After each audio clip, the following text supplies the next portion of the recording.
T.O. The fins look real, you know it's a deal. There's blood, sweat, and tears all up in his huddle with water to cook up a meal. My coaching into it, the combo was chill. Play action to chase, got hunger to feel. The cheetah is loose, he's going for blood. The end of the race only went for the kill. Miami, the city, the county, the block. We steady unpacked, tail dead in the lot. Defense was strong and hard as a rock. Holland's a lock, and next one's a spot. Getting too hot, so turn up the fan. You look to the crowd, see Jimmy and Bam. Martin, Joe, and Sosa the mans. Your fellas, roll the clip, only fans. What's up, guys, and welcome back to the channel, and welcome back to OnlyFans, a Dolphins post-game show presented by Sports with Soso. I'm your host, Soso, and with me today, as always, is my man, Martin, and we're here to break down Week 6, Minnesota Vikings versus the Dolphins, as the Dolphins lose at home, making it 3 in a row. Martin, how you feeling today, brother? Frustrated as I think every Dolphin fan feels frustrated, right? And if we break down the game, right, and what happened, the Dolphins lose at home. Tough game, 24-16 against the Minnesota Vikings, in a game that had so much like backstory, with Tua being cleared out of concussion protocols, Teddy being cleared out of concussion protocols right before the game starts, like 2 days before. And then we get Skylar Thompson's first official start as a Miami Dolphin. Needless to say, it didn't go well for him today, right? He had to leave early with an injury. I think he split open his palm or his hand. his bleeding. thumb, it looked like. Yeah, it looked bad, and hopefully he gets to recover quickly. But what a weird game as the Dolphins lose 24-16. Yeah, and to me, it wasn't a tough game. We just beat ourselves. They didn't beat us. The first two drives, we moved the ball very well on offense. And, of course, penalties. Well, we had like 5 in the first two drives. It was embarrassing. It was... I don't think I've ever been this frustrated in my life. I know what a delusional Dolphins fan feels like after today. Right? Because that was bad, man. I think anybody watching a football game is looking at that. It's like, what have you guys been doing for the last 5 weeks that this is what you're seeing on the field when it comes to penalties? Well, let's talk about it, right? Let's start with the offense. The offense, obviously, under Skylar Thompson, showed some promise, right? In the first quarter, we moved the ball, and we were able to give him some time, especially to make some throws, which is always a plus for our quarterbacks.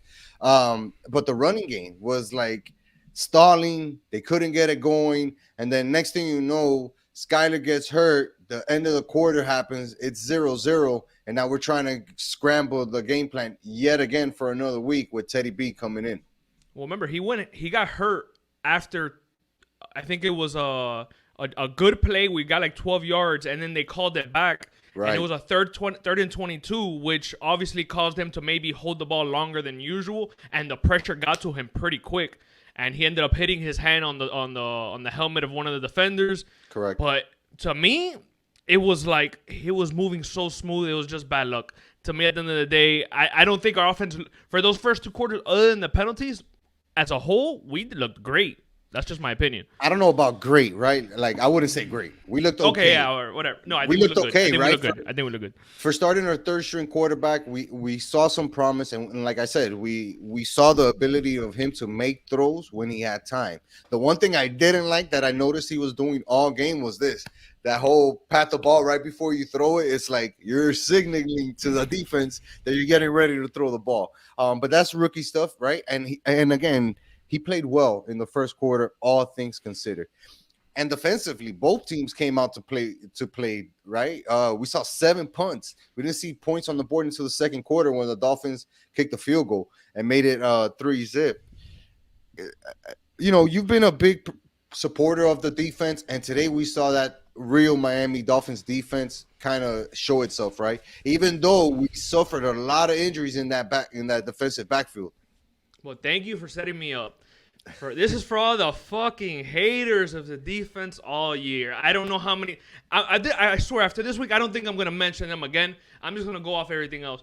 Have you seen this defense when they're given a chance to have an actual game flow, how good they can be? When they're not just left on the field 24/7, the time of possession was great in our benefit. I don't know if you saw at halftime. We had 19 minutes of time of possession. They only had 10. Yep. That's what you want from your offense, to give your defense some time to rest, come back in, get some energy out there, and let them get going. But when that doesn't happen, And when that's happened weeks 1 through 5, that doesn't help out. Even though they've played great in the first 3 quarters, the fourth quarter it didn't look great. But today, to me, I had no complaints. They gave us exactly what we needed to win this game. Absolutely. I 100% agree with you. And for the defense to have such a good performance today, with those limited players being available, everybody being injured on the defense, that's a big name for us pretty much. All things considered, this was the type of defense that we saw last year, right? Where they were able to contain other offenses, keep the score really low. We didn't win the turnover battle today again, which is fucking disheartening. But they did their thing. The defense did their thing. They forced 10 punts, had 9 Couple 3 and outs sacks. to for the Vikings, a couple of sacks. Held them to 4.7 yards per passing attempt.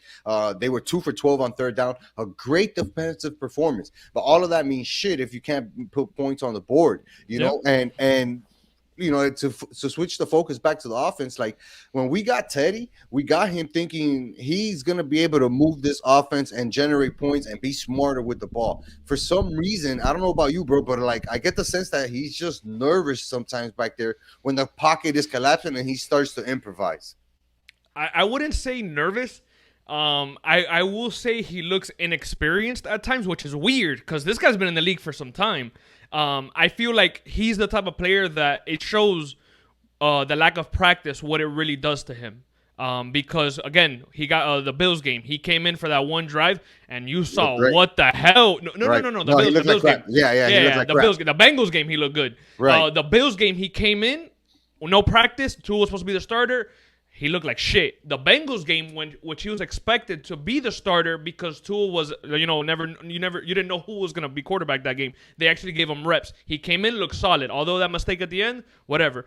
But this week again, no practice. Thompson was scheduled to be the starter, and obviously ended up being the starter. He came in, again, started off very slow. Ended better than what we expected after we saw the second and third quarter look fucking horrendous. I don't even know. I'm telling you, I was so frustrated. If we would have done this a little earlier, I think you would have got a little more out of me. But I got to calm down. And Bridgewater did step up, ended up having 300 yards, 2 touchdowns. To who? To Mike Gesicki. Oh, please. I can't leave him out. I don't want to leave him out. I'm just saying. I don't want to forget. But let me tell you something. You want to hype up Teddy B, right? And Gesicki's touchdowns. Those 2 touchdowns came too little too late. Too little too late. The second one, yes. The first one, no. I'm saying the first one too, because Teddy had enough time, right, in the second half, especially in the third quarter, to make the most of what the defense was giving him. Because again, special teams was good today. We saw another missed field goal by Sanders, which I know it sucks. Yeah, it sucks. It's starting to add up, right? But the whole point of that is saying, like, the defense gave the offense the opportunity to go out there and put points up. All right, go out there and put points up, and they didn't. And it feels like that falls on those guys. Like, there's only one guy on this team that or 2 guys really, right, that you can say they gave it all their effort, even when we were losing by double-digit points, and that's our 2 best receivers. Tyreek Hill and Jalen Waddle. Those dudes did not quit. They did not quit. Right? So, yeah, Gesicki gets the touchdown, and it looks cool because you get to do the gritty after you look like an idiot doing it, right? He gets to do it again. But, he's just the byproduct of what Tyreek Hill put in work and Jalen Waddle put in work in the middle of the field to get him to that point. But that's what you need from him. You need him to be like, hey, our receivers are right now maybe tired, maybe double covered. Be that guy that just creates a separation and makes a big play. All right, let's just say take away those 2 touchdowns. He had 4 catches without those 2 touchdowns. And I don't think you could take away the first one. The second one was way later in the game. Right. But the first one was pretty early in the fourth quarter. So although maybe you're going to try to take away from him, if anything, you take that away from Bridgewater. I don't think you would take that away from Gesicki. That's just my opinion. Fair. That's fair. You got to hold the quarterback responsible, right? And like we said, Teddy didn't have a terrible day, but he didn't have a good day either. Not even like a good day. 23 for 34, 329 yards, 2 touchdowns, 2 INTs, took 5 sacks for 25 yards, and just didn't look good overall with a QB rating of 93.9. not enough, right? Yeah. For especially what we see to compare it to Tua, because when we see Tua playing well, we see him put up the touchdowns without the interceptions and get the offense moving and be able to show that ability to score points with this offense. Kind of whack that Teddy makes those bad throws, make those weird decisions. I texted you about that one run that he had, right? Yeah. And it looked like he was gonna take the sack or at least get Got stripped. lucky. And it's like, yo, you're a vet. You gotta have the awareness around these things, man. But honestly, man, yeah, I feel like if it was a different outcome by the defense, this game could have been way more different. Sure. Going into the fourth quarter, it was 10-3. Yeah. And this takes me back to what I wanted to talk about. McDaniels, I feel like is failing us. I feel like the run game was non-existent.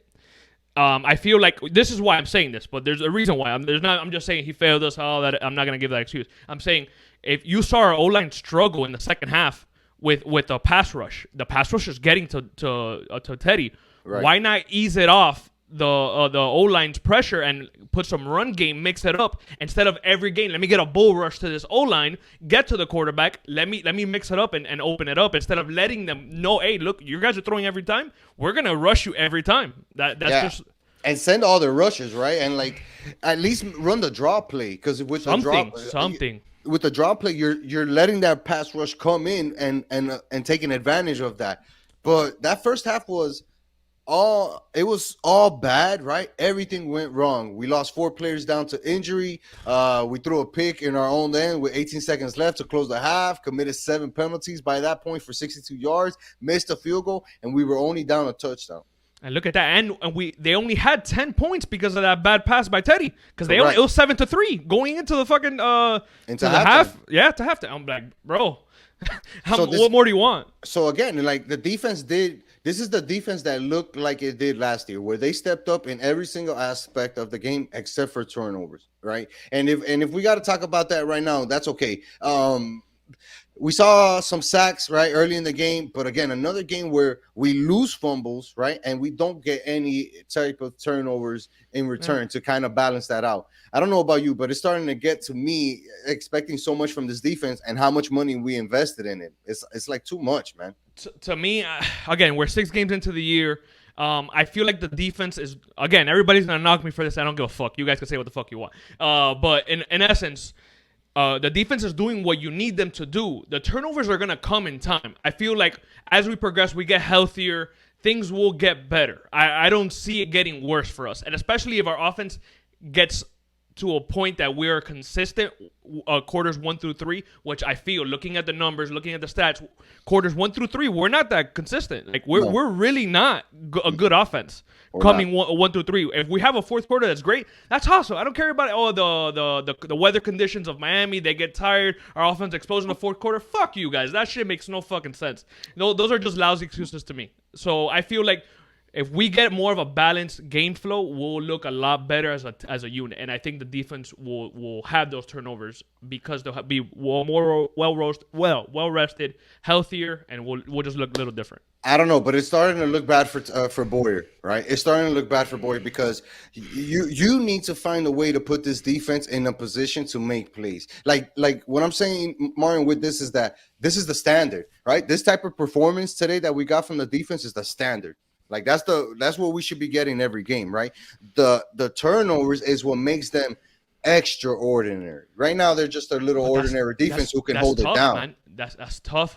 That's why I'm coming it's back not to tough. it. It's not tough because you know what?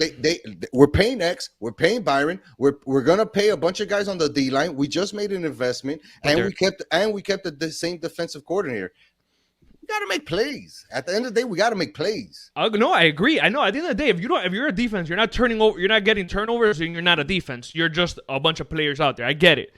But at the end of the day, you're looking at an overall thing, and I guess people are gonna say the pressure, the turnovers is what you're really gonna evaluate.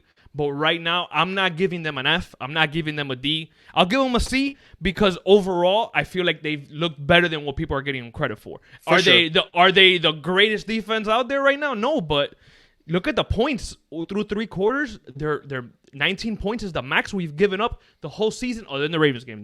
Disregard the Ravens game. That's an aberration at this point. So if you're gonna tell me your defense only give you up 19 points through the first 3 quarters of each game, they're leaving you in ball games. They're giving you an opportunity to win games. It's just they can't do it all by themselves. And I'm not saying the offense hasn't put their part, but overall, you got to be at least satisfied with what you're seeing on the defense. In my opinion, Fair. That's fair, because you know what, and in the beginning of the season when we had to, right, we saw that the offense was clicking to match what the defense was giving them, right? When the defense made a 3 and stop on 3rd down or a 4th down stop, the offense would respond to that with putting points on the board. And since Tua's been gone, we haven't seen that type of response from the offense. You know what I mean? And that's going to be a big motivating factor to get him ready for that Steelers game coming up, because the offense needs him. It's like that clear. The levels between Teddy and Skyler and Tua is just a lot. You know, not to hate on Skyler, because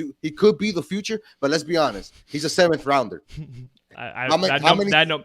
It does matter, bro. No, of course, rounds is just a number, man. Round is just a number. I'm not saying Tua. I'm giving Tua the rest of the season. I'm giving him the rest of the season. I'm not saying that. Even in the next 2 years, the probability of a 7th rounder becoming a starter quarterback in the NFL for a playoff team is less than 5%.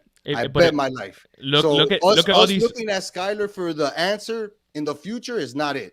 Look at how many quarterbacks don't outlast the first round quarterbacks. Look at how many don't survive their first contract. It's the pressure. But it's the pressure. But that's why the round. Skyler Thompson for $5,000 and a bag of potato chips. But that's the reason. Hey, that's more bang for your buck. That's all I'm saying. At the end of the day, I'm not saying I'm giving Tua the year. As long as he gets healthy, he's ready to be out there. Go ahead, giving him the year. I am again. Everybody looks at you can look back at the clips. I'm not bashing him. I'm just saying I'm not seeing enough. Isn't that fair for someone to say? At the end of the day, I'm 100%. That's fair. But here's the issue. Looking at Skyler like he's the answer is the problem. Because you'd rather have Tua. Honestly, you'd rather have Tua fail 10 times before you have, just as out of the investment, before you have Skyler fail 1 time. You'd rather have Tua fail 10 times. I would have loved. And that's another thing that I didn't get to mention. The money is the huge factor. Where these guys get drafted is a huge factor. And just look at any other quarterback team that's out there.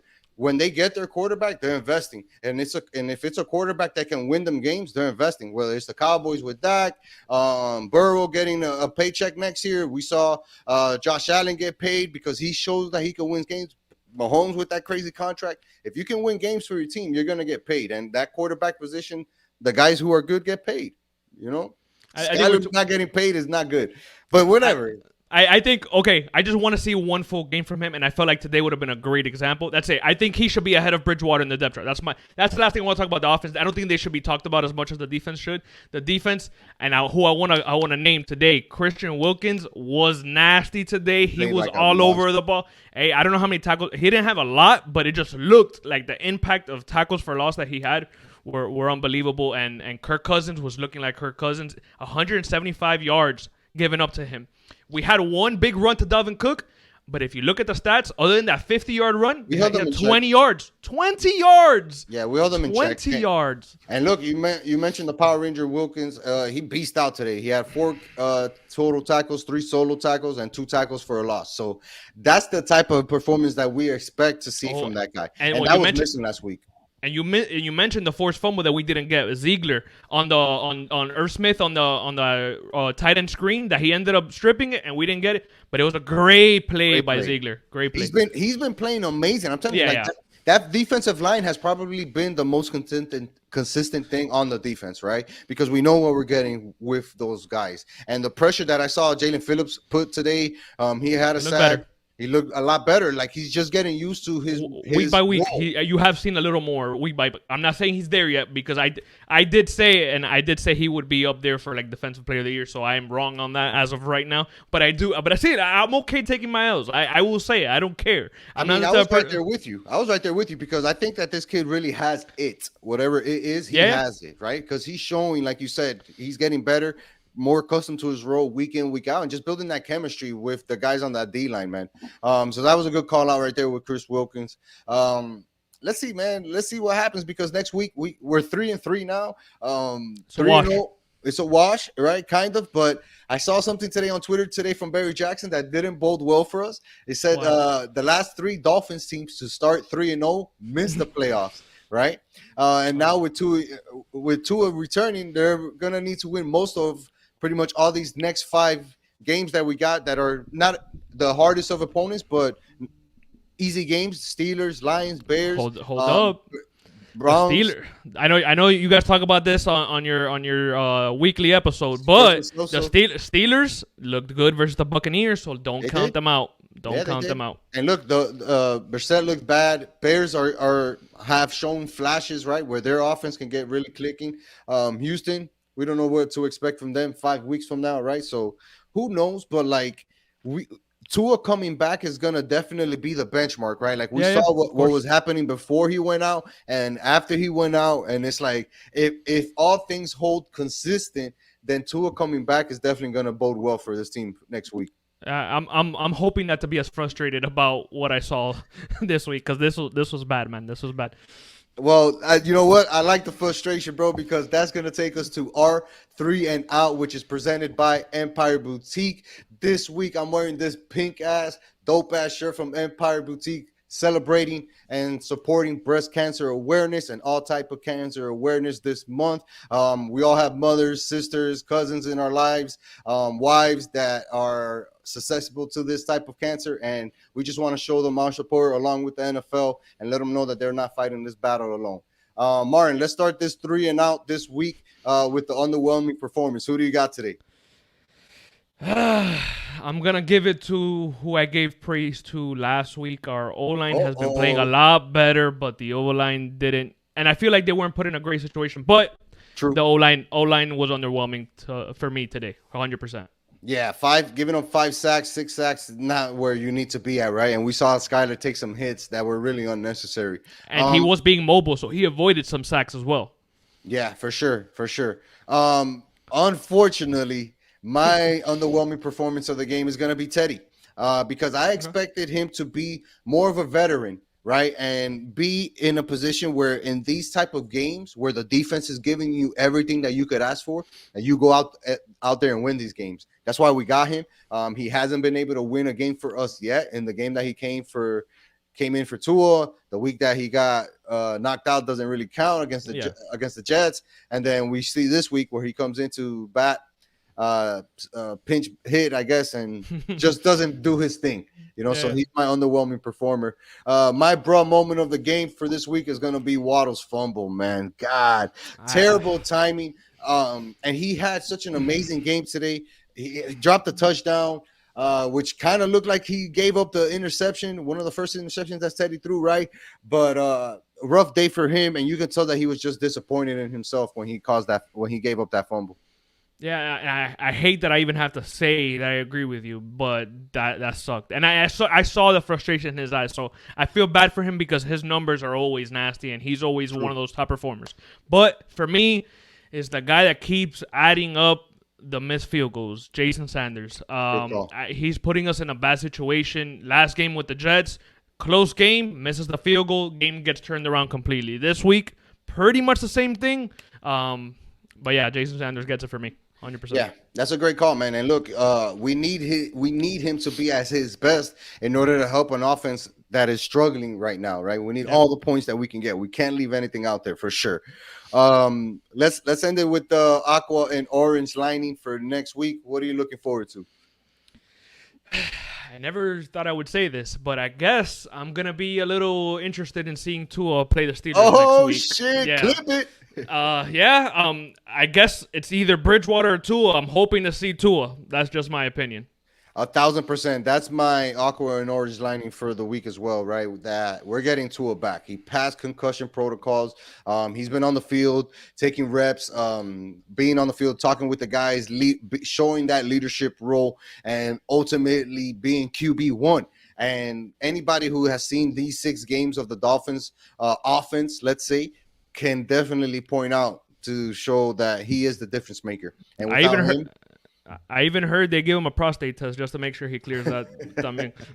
Who knows I mean, they're probably putting that guy through an MRA every 12 hours. They said there was a group of doctors that met with him at once, and I was like, "Coño, okay, all right." So prostate exam.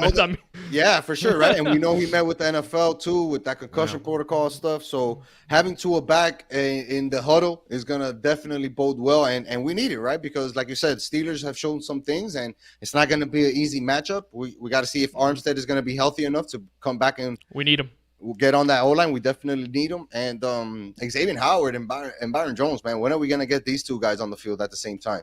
Yeah, well, so let's see. Byron Jones, even since we signed that guy, I don't want to knock him, but it's wow. Okay. Let's see, man. But that's it, man. Only Fans. Martin, thank you so much for joining us. We're going to bring you these episodes every single week. You know what to do.